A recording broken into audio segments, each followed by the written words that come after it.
pessoal, vamos dar sequência então ao estudo e reconhecimento das nossas funções químico-orgânicas, né? Vamos trazer na aula de hoje a função chamada de ácidos carboxílicos. O que é que a gente tem que mostrar, o que diferencia essa função das anteriores? A função álcool e fenol são funções hidroxiladas.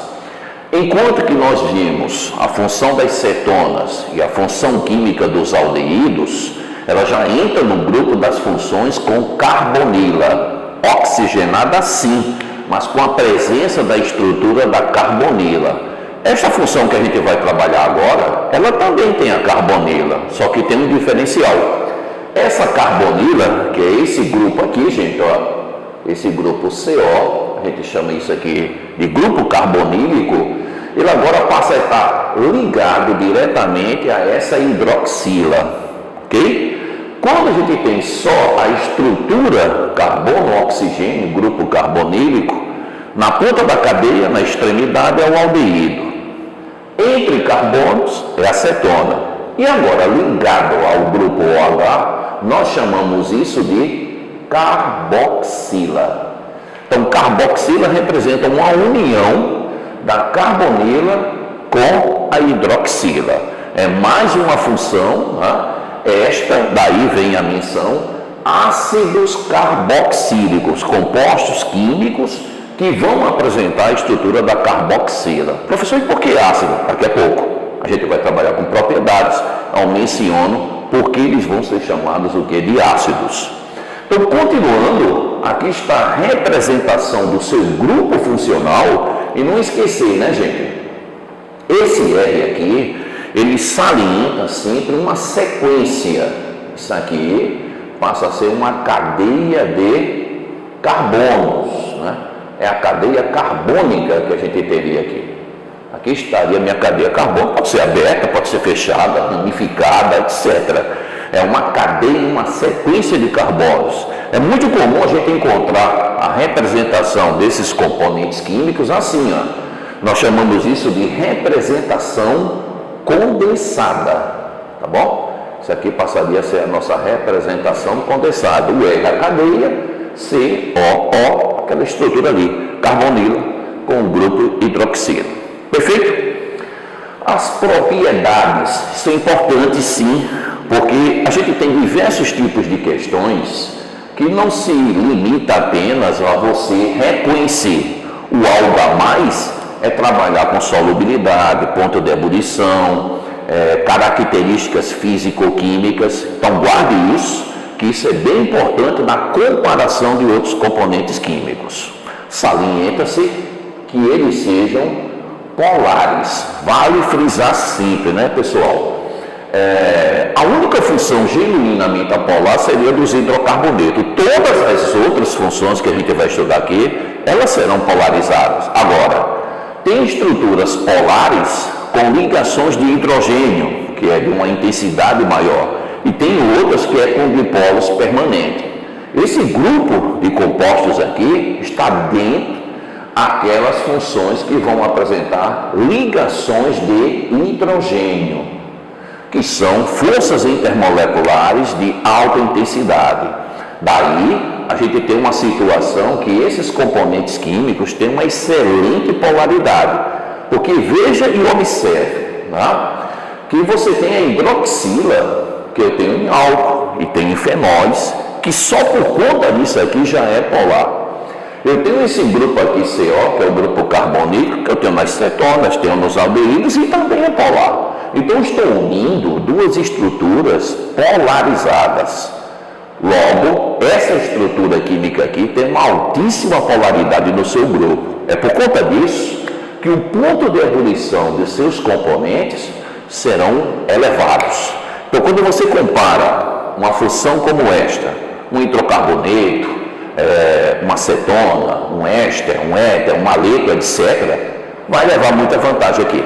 Os pontos de ebulição desses componentes sempre serão mais elevados em relação a outras funções, fazendo aqui um adendo, né? Porque, na verdade, esse ponto de ebulição é comparado com massas molares próximas.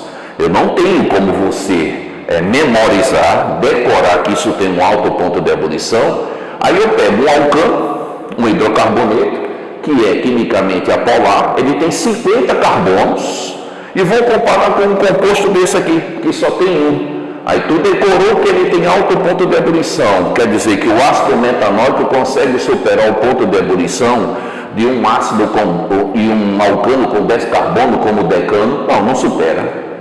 Não vai superar. Porque aí tem que você ter o bom senso que essa comparação tem que ser feita, não precisa a massa ser idêntica, mas que essas massas molares sejam próximas, porque para a orgânica, a quantidade de carbonos, a massa, é um dos fatores que mais pesam para você justificar essas diferenças em termos de propriedades físicas. Agora, se as massas molares estiverem próximas, aí não tem saída. Essa função vai deter os maiores pontos de fusão e de ebulição. E para finalizar, em termos de propriedade, eles vão apresentar acidez. Não é à toa que o nome deles, ácidos carboxílicos, vale fazer um registro. A acidez de um componente químico como esse, não tem como a gente estar comparando com os ácidos inorgânicos. Eu tenho um ácido aqui que eu tempero salada, para você ter uma ideia. Então, que ácido é esse? É um ácido fraco, do ponto de vista químico. Mas eu tenho que colocar que dentro do universo orgânico, a acidez dele se destaca em relação a outras funções. Porém, quando você estiver trabalhando com essa estrutura, a gente observa que em água, a estrutura dos ácidos carboxílicos, está aqui a minha equação resumidamente, processo este chamado de processo de ionização. Esse hidrogênio aqui da fórmula, pessoal, ele sai e reage quimicamente com a água. E essa reação desse hidrogênio com a água produz esse cátion aqui. Isso é um indicativo na química de acidez. Então, a função dos ácidos carboxílicos em água sofre um processo de ionização. É a função que detém a maior acidez no universo orgânico. Eu posso até generalizar. A função química dos ácidos carboxílicos, vão possuir uma acidez superior à dos fenóis, que é a segunda função que tem hidroxila e tem um pouco dessa acidez. E depois dos fenóis, eu teria aqui a função álcool. A rigor, eu teria as três principais funções da orgânica que detêm essa acidez, mas salienta-se que os ácidos carboxílicos, disparadamente, eles vão possuir a maior acidez. E leve-se em conta o seguinte, a cadeia quanto mais curta, maior a acidez desses componentes químicos. Ok? Então, guardando, polares, ligações de hidrogênio, alto ponto de ebulição e acidez. Vamos para os nomes. O nome oficial é o que a gente chama regra da IUPAC. Tem um esquema para mencionar oficialmente essas estruturas. O prefixo, que a gente já estudou, indica o número de átomos de carbonos. Essa parte intermediária que a gente chama de infixo, a gente coloca N, porque isso aqui é uma simbologia, tá? Isso aí é um código para dizer para a gente que as cadeias de carbonos, elas só têm um tipo de ligação química, as ligações saturadas, sem a presença da ligação pi. Quando esporadicamente tiver uma ligação pi, eu vou aqui e troco esse fixo, é N, IN, etc. Eu vou colocar o que a maioria se apresenta, com cadeia do tipo saturado. E o sufixo da função é o sufixo óico. Observe, um composto que só tem um único átomo de carbono na estrutura, olha o prefixo dele, prefixo met. Seguindo esse esquema, ácido metanóico. Metanóico seria o seu nome oficial. Isso aqui, pessoal, é um nome usual dele, o ácido fórmico. Aquele ácido que a gente encontra nas formigas, mecanismo de defesa, irrita a pele, esse ácido aqui, o chamado ácido fórmico. Olha um outro componente químico aqui para a gente. A gente teria aqui um ácido de 3 carbonos. Lembre-se, a numeração tem que começar pelo carbono sempre do grupo. Então, no carbono de número 2, o substituinte metil.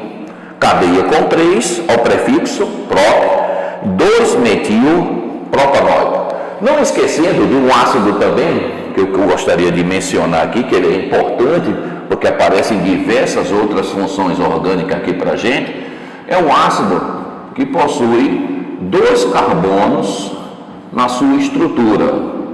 Esse aqui. Porque ele é o vinagre, tá? Aquele que eu falei de condimento.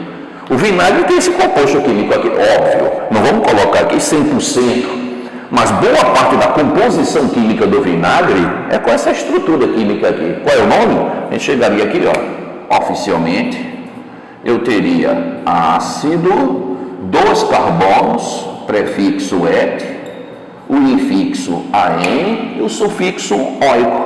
Isso aqui é o ácido etanóico.